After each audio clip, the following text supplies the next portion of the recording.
anyone who says follow your passion is lying to you. So follow your passion later. Right now, focus on what you're good at, and then passion projects can come later. Thank you. Welcome back to another episode of Community Chronicles. Today, we are joined by Albert Saad. He owns 6 AFC centers located in New Jersey. Can you please introduce yourself, Mr. Albert? Sure. Thank you for having me. It's a pleasure to be here. My name is Albert Saad. I am the owner of 6 AFC urgent care centers in New Jersey. We opened our first centers in 2014 and our most recent centers last year. So, can you tell me how exactly you got into the franchise space? Yeah, sure. So back in 2012, actually, I was looking into the potential for a transition into healthcare services, generally speaking, specifically into the urgent care space.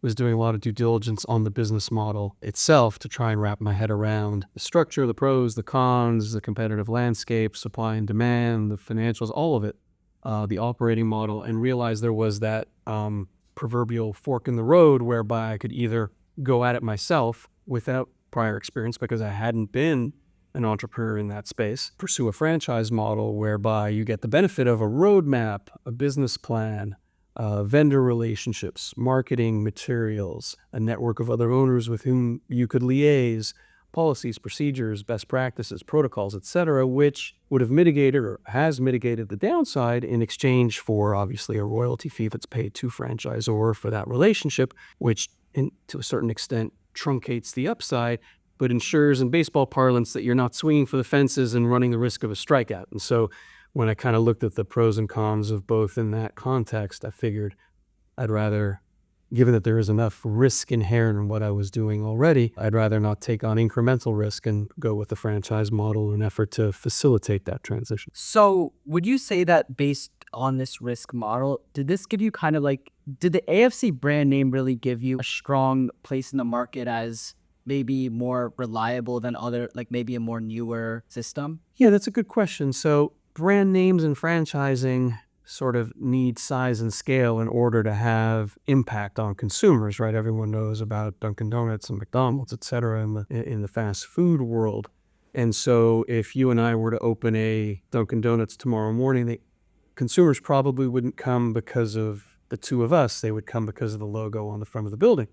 That wasn't the case. It's more the case today, but that wasn't the case with AFC when I started. The rationale, from my perspective, wasn't the goodwill associated with the brand. It was the access to the materials, the infrastructure, the know-how, the capability, so that I wouldn't continuously find myself course correcting, because those course corrections cost time and money. And so the contemplation wasn't so much having a captive patient base from day one by virtue of the brand name, as much as it would have been being introduced to vendors that have been vetted and that have a relationship and rapport with the franchise system with whom we could plug ourselves into without having to do all that legwork to uncover them. So in your opinion, this franchise model that ASC, that allowed you to mitigate costs that might have been incurred unless you started your own model, for example? Yeah, so whenever you do something new, in fact, I remember anecdotally doing or conducting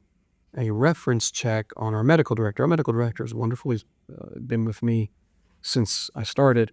But when I initially joined forces with him, I was speaking to a medical director that he had previously worked for. And that individual, who gave a glowing professional reference for our medical director, in parting said, "Oh, are you looking to open urgent care centers de novo on your own?"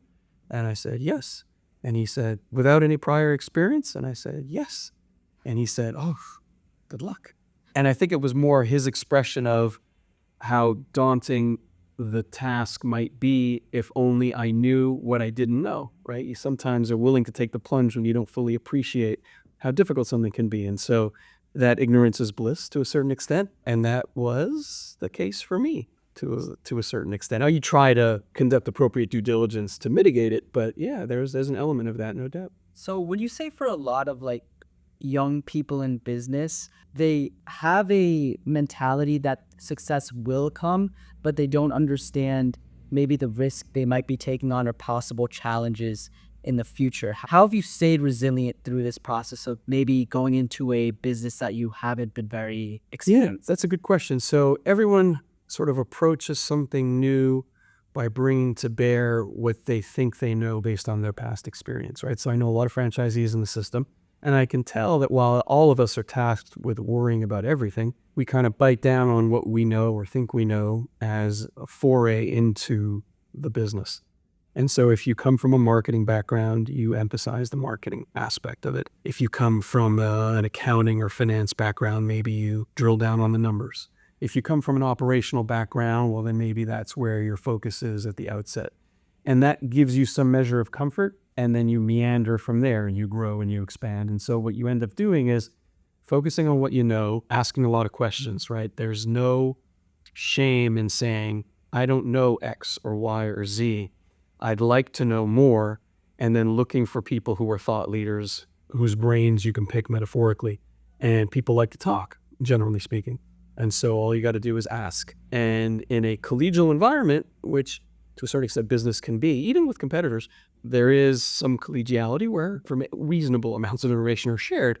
And that can help augment your understanding. But you got to be sufficiently organized at the outset and bold as a secondary step to kind of sketch out your questions and go seek the information so that you get answers, because the learning curve needs to be steepened so that you can compress the time and the capital that goes into taking you from being nascent to being more experienced and more knowledgeable. So to go back to your background, how did your background in investment banking and real estate influence your view per se of the urgent care space in general? Yeah, that's a good question. And so this is sort of the third iteration of what I've done professionally since I came out of law school and business school in the late 90s. I was an investment banker, as you mentioned, for 5 years at Bear Stearns, many moons ago, in their media entertainment investment banking group. And then I developed a portfolio of commercial real estate properties in partnership with a public REIT out west to develop climate-controlled, multi-story self-storage facilities in New Jersey, both very different sort of endeavors. And obviously this as a third leg to the stool is very different as well. The investment banking experience really does dovetail with my background academically in law and finance. It's a deep dive in attention to detail, in long hours, in being surrounded by a lot of obviously very intelligent, hardworking people working on high pressure, stressful, large mergers and acquisitions of securities offerings, whether they be debt or equity, for very large, diversified, in our case, in the industry group I was in, media companies. That conveys as a transferable skill for what I'm doing now, the ability to multitask, obviously a deep dive on the financial aspects, valuing companies, prioritizing, organizing, trying to be judicious and effective with one's time, both from a due diligence perspective and execution perspective. Subsequent to that, being in real estate, the most direct transferable skill is site selection, right? Because what we were doing was looking for viable retail sites. And that criteria is fairly standard, whether you're a Starbucks, a self-storage center, a retail bank pad, or an urgent care center. There are some differences, of course, but there are several commonalities. And so that site selection exercise, that retail feasibility criteria analysis, was something that wasn't foreign to me coming into healthcare, that I was able to leverage and lean on in an effort to hopefully pick sites that were more viable than otherwise would have been the case. So most people, I feel like, especially like maybe primary care, for example, they're very smart, they're doctors, but they don't have much of a business sense in the healthcare industry. And you, of course, came in with a finance viewpoint of this industry. So how have you been able to leverage those skills? So the challenge was the healthcare knowledge was something I had to acquire. And part of the way you do that is through your medical director, right? So my medical director, who's been with me from the beginning, has been instrumental in analysis, some research, some policy and protocol, conducts a Zoom call with all of the other providers to establish ways in which to manage that process from a patient care perspective, keeping staff safe and happy, what we would do as treatment plans, et cetera, et cetera. That aspect is foreign to me, right? At the outset, I'm a little more well-versed today than I was, say, 10 years ago. But you have to, what's the expression, let the baker bake the bread. And so, if you think of a large company, whether you're General Motors or Caterpillar or Apple or Google, not every senior executive has a well of knowledge in all of the areas that are germane to the business, whether it be marketing, HR, operations, research and development, accounting, finance, legal, et cetera, et cetera. strategy. And so it was a challenge for me because coming from an investment banking legal background, it was all about being very hands-on. I had to learn to let go and delegate and trust, and folks do better when you empower them, obviously. And so deferring to a medical director, deferring to a director of operations, deferring to staff, center administrators, marketing people, to be able to allow them, and outside vendors, of course, to execute their areas of expertise with appropriate touch points and reporting and all of that good stuff was instrumental in facilitating the process of transitioning into this role.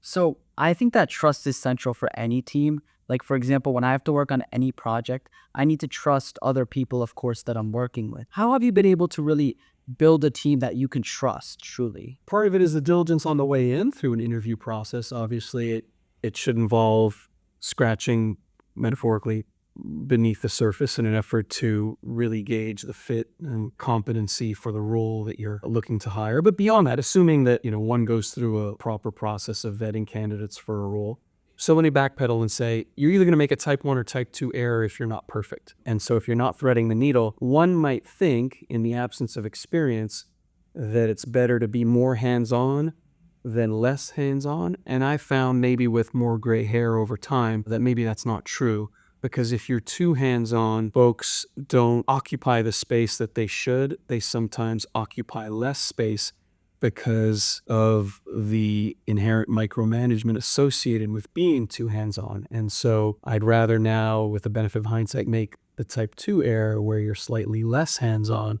so as to allow opportunities for growth. I was talking to a very good friend and a colleague of mine who works in a different industry on the hedge fund side, and he was a senior partner for many, many years at a very large hedge fund. And he was telling me a story about an investment that was coming to committee for approval. And the founder of the company was talking to my colleague about a presentation that someone else made about an investment they were advocating for that the more senior folks knew was probably ill-advised. And my friend, when he was younger, turned to the owner and said, "Why are we proceeding if this seems potentially ill-advised?" And the answer was that they didn't want to cut the legs out from under that investment professional. It was a small allocation. It was sort of a bite-sized chunk, not too much risk. There was some question as to whether it would materialize the way they hoped or not, as the case may be. And they wanted to take a chance by allowing that person professionally to feel empowered, to feel autonomous, to feel like they could have an impact and to flourish in their role. And they felt that if they were to say no, they might diminish that professional's ability to grow. And so since the downside was mitigated, they wanted to take a shot.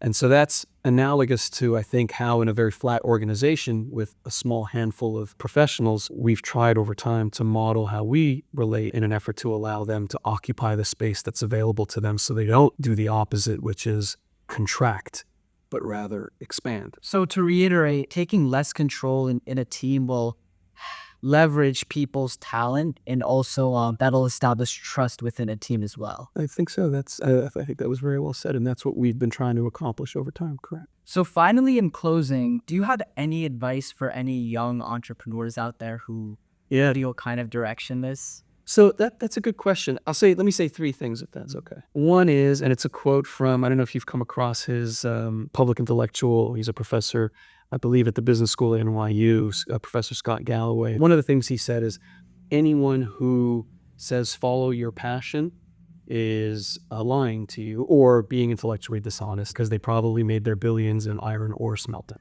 And nobody's passionate about that. So follow your passion later.